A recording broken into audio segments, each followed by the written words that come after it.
Well, good evening, everybody. The eclipse last month in Argentina was my 21st total solar eclipse. And for this one, it presented a limited number of choices as to where to go to see it. I've had the experience of observing from the sea. And while there are some charms to that, if you're going to take photographs of an eclipse, a seaborne observation deck is not exactly the best way to do it. You know, you have to point at the sun and then wait till the ship stops its roll. Click, click, click, click, and smear it all over. So instead, the South American eclipse had a number of choices available. A lot of people went to La Serena in Chile, which is not too bad. It's a seaside town north of Santiago, and there is a good road that you can take along the coast to get there. Great, except that everybody wanted to go to Chile because it was earlier in the day, and therefore the sun would be higher in the sky. The other chance was to pick somewhere along the path in Argentina. And of course, the problem was that the further east you went, the later in the day it became. And notice that Buenos Aires was just outside the path of totality here and would see the eclipse near sunset. Up here in the western part of Argentina, there was a lot of opportunity for places to go, but not very many places to stay.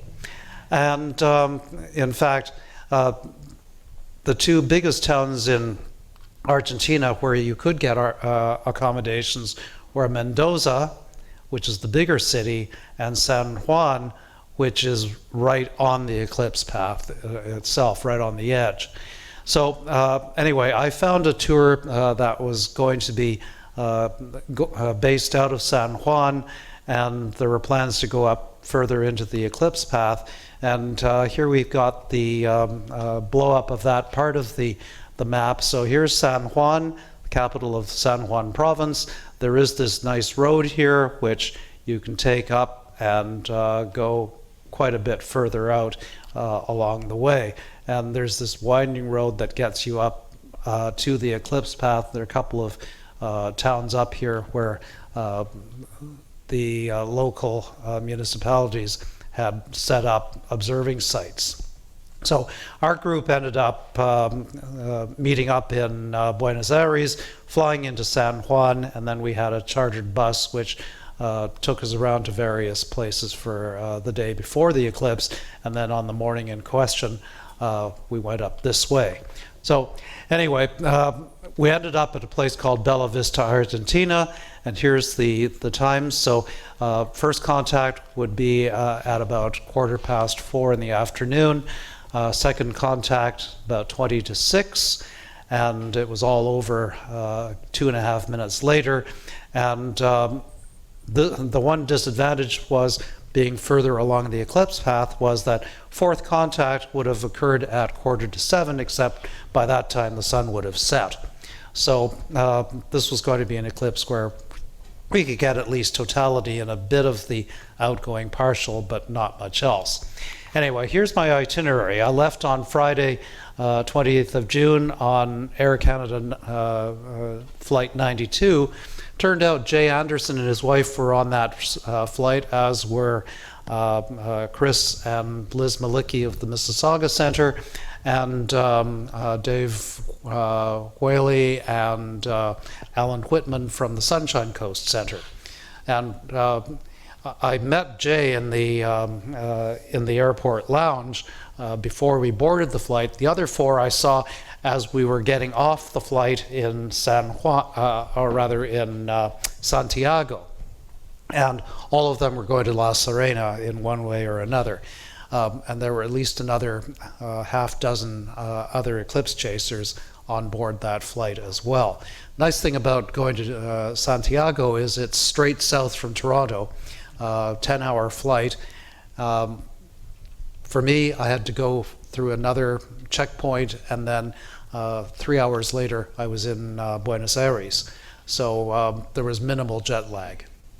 And I managed to sleep for about half the flight, so I wasn't in too bad shape when I arrived in Buenos Aires anyway. My group was 40 people, 2 people from Vienna, Austria, and the rest were Americans on the tour, and only a few of them had any kind of eclipse experience. So it turned out that I ended up being sort of the eclipse resource for the group. And we flew into San Juan on the 30th. They took us off to the Ixigualasto National Park, which is a UNESCO designated heritage site where there's a lot of Triassic fossils that have been collected over the years. And it was a very, very interesting place to go. Lots of really interesting geological stuff to look at. And our first visit to not only vineyard, but also an olive oil pressing facility. Between olives and grapes, they have an awful lot going on in Argentina. Apparently there are something like 1,500 wineries in Argentina. I think we probably saw about half of them. But in any case, so on the 2nd of July, we gathered at 8:30 in the morning at a parking lot in North San Juan, and we had an armed escort from the local police. They were really concerned that with all the foreigners coming in, all in one place, that we would be ripe targets for kidnapping and other things. So they had a police guard that drove up with us, an armed guard in front, and one in the back to shepherd all the buses up. Not that they stick around and came back with us afterward, but you know, that was the way it was. So they escorted us at least the 3.5 hours drive up to Bella Vista, and then left us there. And then we saw the eclipse and then came back on our own in the evening. The rest of it, there was a bit of tour of the town of San Juan, and then riding down to Mendoza, visiting the vineyards on the way. So if we weren't corked before, we were certainly afterward. Next day, there was a bit of a relaxation at the thermal spa around Mendoza. And then on the 5th of July, we were to fly back to Buenos Aires for our onward travel. The only problem was on the morning of the 5th of July, all the Argentinian pilots went on strike, and they canceled all the flights. Talk about that afterwards. But in any case, that was the trip. Here I am with my setup. So I've got the Optron Cube Pro with the telescope mounted on it, my camera on the back with a remote control on it to trigger the shutter. Notice the ankle weights to keep the camera from flipping the tube up to the zenith. And notice that in this shot, which is taken in mid-afternoon, I'm in shirt sleeves. So this is the middle of the Argentinian winter, and I'm in shirt sleeves at the time, which isn't bad.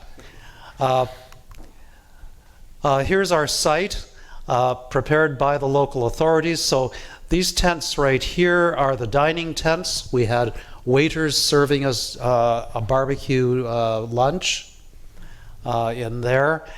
This pavilion back here was for souvenir sales. There was a big kitchen back here where they were doing all the barbecuing, and then there was another bit of shopping over here. And here's my group all arrayed, ready to go, facing towards where the eclipse would occur. We kidnapped a tablecloth from the shelter here to try and look at shadow bands. It turned out the tents themselves were a perfect screen for looking at shadow bands. The only trouble is, notice that they're behind us. Throughout the afternoon, they had local entertainment, several groups who came up onto the sound stage and presented a few numbers. So it was really quite well set up. And no, there were no terrorists or kidnappers anywhere. Here's the site looking towards where the sun would be at eclipse. That's the Andes Mountains there, and the sun would would be in this position for totality, and then come down like this afterward. So it was a perfect sight.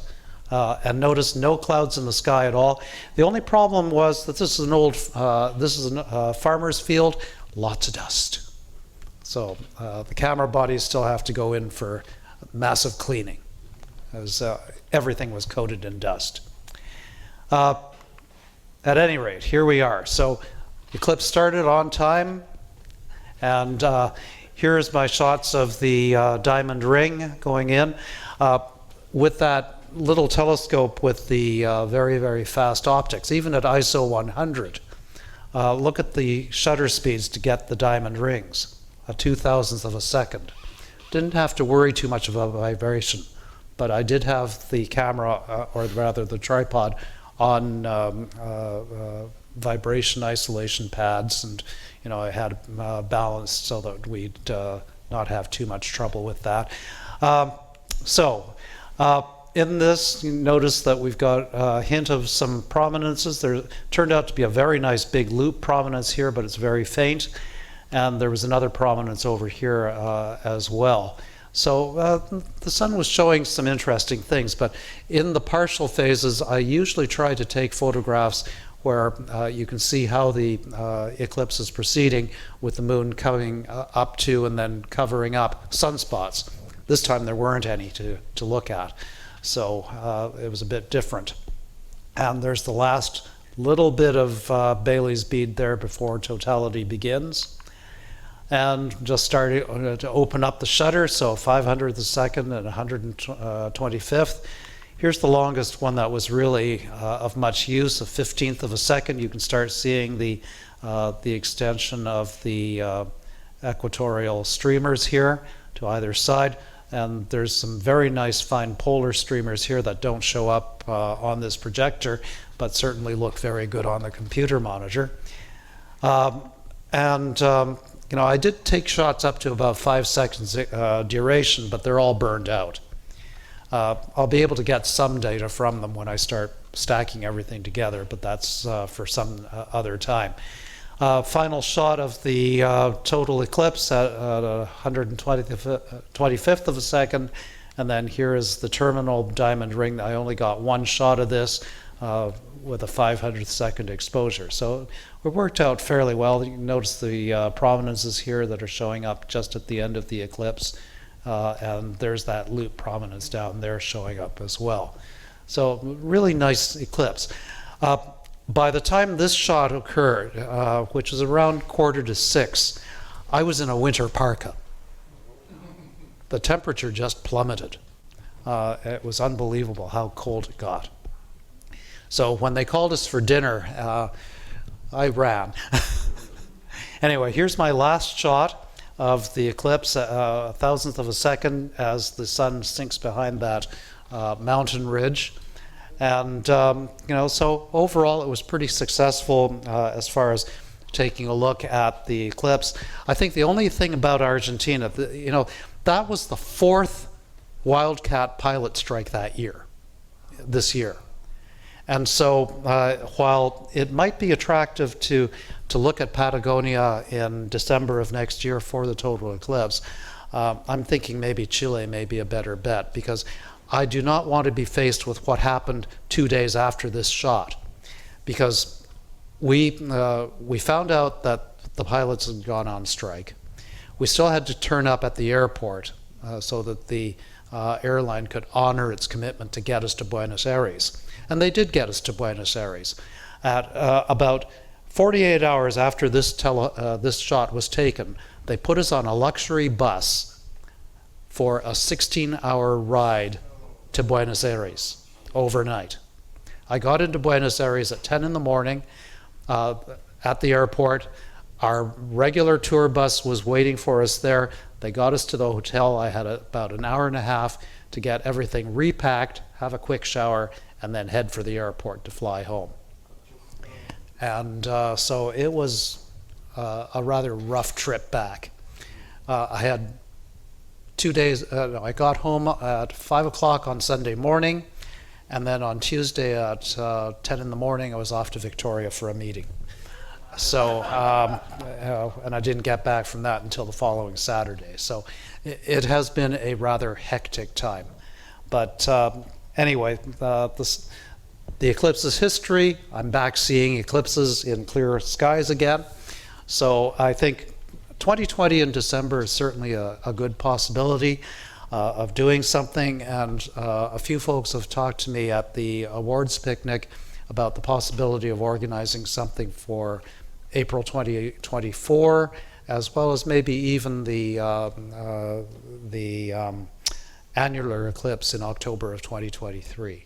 So I'm seriously thinking about a couple of expeditions for those, because I don't know about you, but I sort of feel a little bit uncomfortable about motoring down to Niagara in early April with a single road, the QE, or the QEW at that time of the year. So I think I'm going to vote for Texas, where at least it'll be warm and maybe we'll have clearer skies. So anyway, there we are. That's the 2019 solar eclipse. Boy, they go fast. Well, hopefully we'll get some more chances to stand under the sun's umbra, or rather the moon's umbra, at some point in the next few years. Okay, so thanks. Okay. Any questions? Brian. Last image there over the mountains, there looked like there was something weird going on between the moon and the sun. That dark central shadow and two shadows on the right. Well, the mountain ridge was there and the edge of the moon was coming up together, and it's sort of like that black drop effect that we were seeing at the transits. Same kind of illusory appearance. I think it's just simply, you have the two contrast edges that are coming close together, and your eyes start playing tricks with you. Yeah. Got an online question there, Adrian? Yes. Peter just asked, how many eclipses have you seen? I've seen 26 solar eclipses, of which 21 are total. And I've had 2 successful annulars. This one is from me. Weren't you a little bit under the weather while you were there? Was I a little under the weather yet? Yeah. Yeah, I was. My grandchildren gifted me with a nice cold just before I left, and it blossomed while I was in Argentina. So yeah, it made traveling a little bit difficult. I will say, it was very, very dry in Argentina, which helped a little bit with the nose. But, on the night as we were going back after the eclipse, we actually stopped at the side of the road because people asked me to give them a tour of the southern sky. And it was clear. We stepped outside, and there was a wind about maybe 60 kilometers an hour where we were, and there was a wind chill of about -10. So the tutorial was very quick. Ralph, during totality, did you have a chance to enjoy the eclipse visually, or you were too busy photographing? Oh, what I did was I just did the one sequence of shots, which took me about 15 seconds, and then I just sat back and watched. And that is really important to do. You lose an awful lot if all you're doing is looking into the finder. Yeah, it was really, really nice. And the problem was that there was a lot of dust in the air. So while it was perfectly clear, there were supposed to be a few bright stars in the field as well as Venus, and I didn't see anything. But it was nice. What was the cold later in the day due to the altitude, or some sort of reverse Chinook coming down the mountains? I think it's probably a combination of things because the winds certainly were very, very variable throughout the day. You know, while we were setting up, it was warm, there was almost no wind at all. And then as sunset approached, wind started to come up. And part of that may have been due to the cooling effect of the umbral shadow approaching. But afterwards, it got really cold. You know, once the sun was gone, you know, it was freezing. I've forgotten how high we were. We weren't really, really high. Maybe about 2,000 meters or something like that. So it wasn't too bad. Certainly you could run around if you had to and not be short of breath. But yeah, it was really cold. Blake asked, did you see any of the shadow bands? I didn't actually see shadow bands because I was too busy working the camera. But some of the folks that I was with, I had told them to watch for them. They said yes, they did see them. So at least a few of the group did see them.